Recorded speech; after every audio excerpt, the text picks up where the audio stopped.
恋はこの雪みたいに音もなく降ってくるのかな。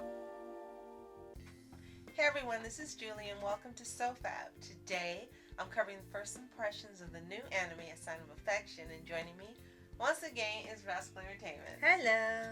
Now this romantic anime premiered on New Year's Day on Crunchyroll and so far has 6 episodes. Now we covered the manga very recently and you should see that come up now. So now it's time to see how it compares to the manga and if the show is worth watching. But before we start, be sure to like, subscribe, and click notification updates on SOFHAB Reviews Netflix, as well as many other types of videos. Yes, for those of you not familiar with the manga, it's a Kodansha print. It's a drama romance written by Sue Morishita. And Sue Morishita actually are 2 people with a combined name. Right. And the manga ran for 10 volumes originally. Well, it's still running now, I should say. It began in 2019, July, and it's presently still running. And the anime, as far as you know, is going to have 12 episodes. Right, so at this point, we're halfway through. So if you haven't listened to our other podcast, I can tell you now, I fell in love with this manga when I saw it at the library. And they had 4 volumes. Brought it home and read it. And it was so funny because Rascal said, this manga's kind of calm. I don't think anyone's going to want to see it. And then it wasn't a month later, she said, it's coming out as an anime. Yes, yeah, that was a surprise. I loved it because the characters are likable. And yes, it is calm. It's a slice of life, even though they don't say it. There's no magic or fantasy or anything that's included. But the 2 main characters, Yuki and Isomi, are so adorable. And I love them as a couple, and they're so sweet. So, you know this, they are college students. They're not teens. And Yuki is a deaf girl who attended school for the deaf until she went to high school and then enrolled in public university. And Isomi is a college student as well. He's multilingual. He speaks German, English, and Japanese. And he travels all the freaking time. Yes, and it's hilarious because every time you turn around the show, he's off on some trip or he's just come back from some trip, and they said, how I worry when you travel, so I think you're most likely to fall into a volcano. Now, of course, he's one of those characters where everyone likes him. He's congenial, he's popular, all the girls want him. And it's so funny, when we watched the anime, I didn't think this when we were reading the manga, but we were watching the anime, and I said, you know what? He fell for her because she doesn't say anything, she doesn't hear, because she's quiet. Yeah. Because she's not talking, and she's quiet. And he talks to her when he knows she can't hear him, like he tells her he loves her, but she never hears it. And he's like, is it okay if I fall for you and different things? But I think he likes that she doesn't talk a lot because everyone else is always in his ear, in his face, clawing on him and just driving him batty. And she doesn't. And he even says, and in one episode in the anime, that she's cute. And he loves it that maybe because of her deafness, she hasn't been corrupted by the rest of the world. She has this innocence and she's adorable. And he immediately falls for her and you can see it. Right.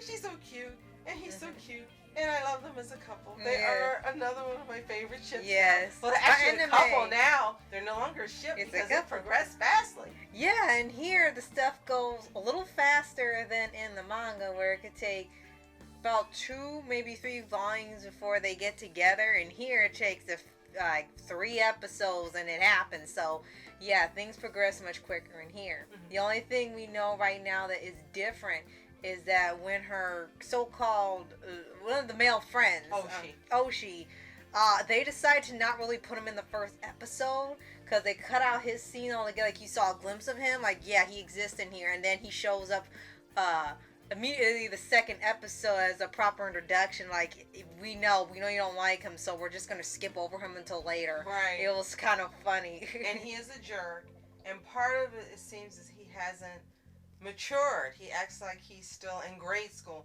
not high school, grade school. Yeah, it's worse. He calls her names, and he literally picks on her, and he learns sign so that he could do this because he's in love with her.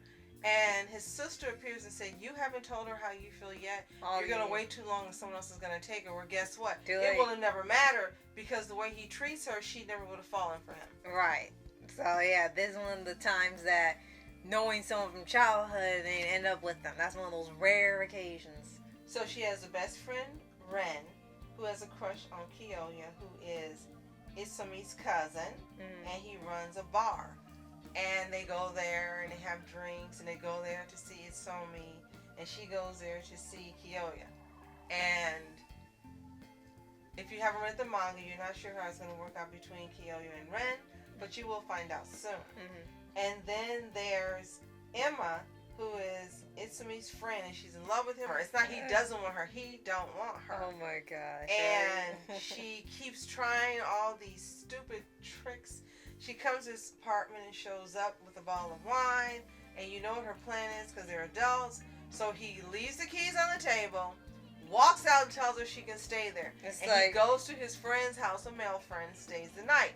Yeah. And doesn't come back till she leaves. It's like, look, he's been around the world, and we know how some Westerns and stuff act. He knows to stay away, so there's no accusations for him. He avoided it altogether. It was the smartest move he made. And then she's upset, and she tells another friend of theirs, Shin, and he works at a hair salon, and he's like, "You're still trying this?"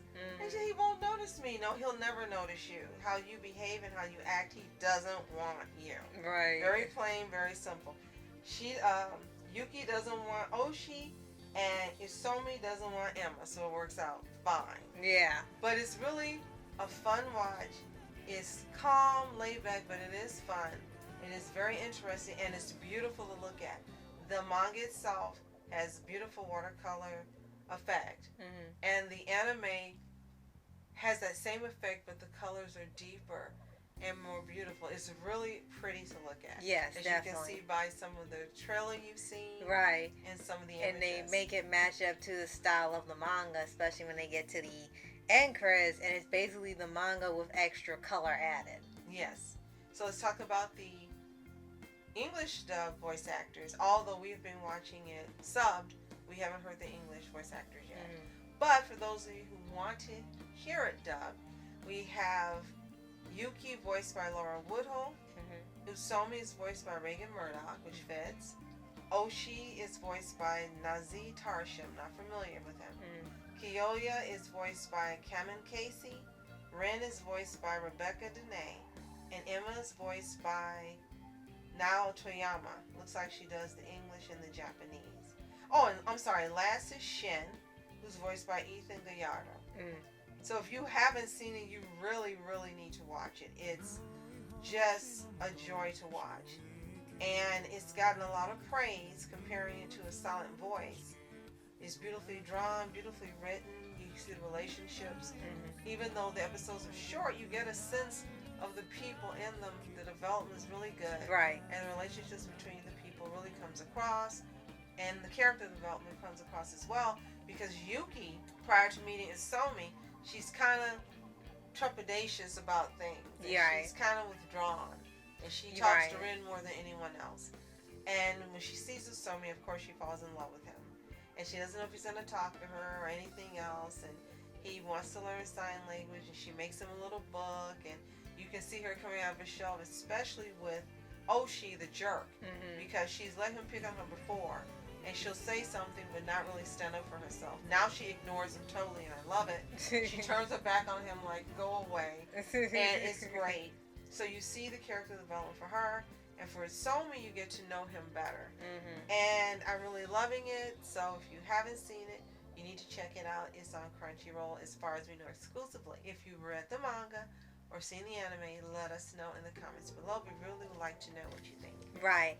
And don't forget, be sure to like, subscribe, and click the notification bell to have on SOFHAB reviews Netflix, as well as many other types of videos from her. Yes, and if you haven't visited Rascal's channel, get over there. There's so much for you to enjoy and watch and have fun.